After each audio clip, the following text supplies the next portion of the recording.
سبقنا الحديث ونسيت أنك تريدني في أمر يا ولدي. نعم يا أبي، يشغل بالي ما أراه الآن بين المسلمين.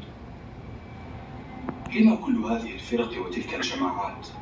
المعتزلة والمرجئة والجهمية والقدرية والجبرية، أليس الإسلام دينا واحدا؟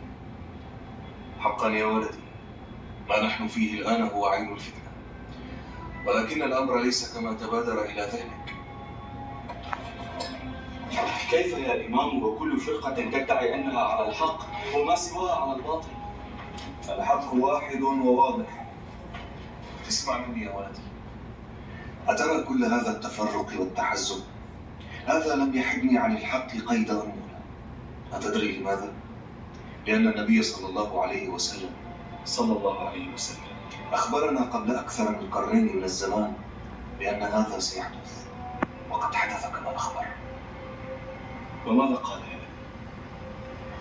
قال رسول الله صلى الله عليه وسلم: افترقت اليهود على 71 فرقة، وافترقت النصارى على 72 فرقة، وستفترق هذه الأمة على 73 فرقة، كلها في النار إلا واحدة. فرقة واحدة لا تدخل النار؟ من؟ كان هذا سؤال الصحابة يا ولدي. قيل: من هي يا رسول الله؟ فقال صلى الله عليه وسلم: من كان على مثل ما أنا عليه وأصحابي. ألم أقل لك أن الأمر يسير؟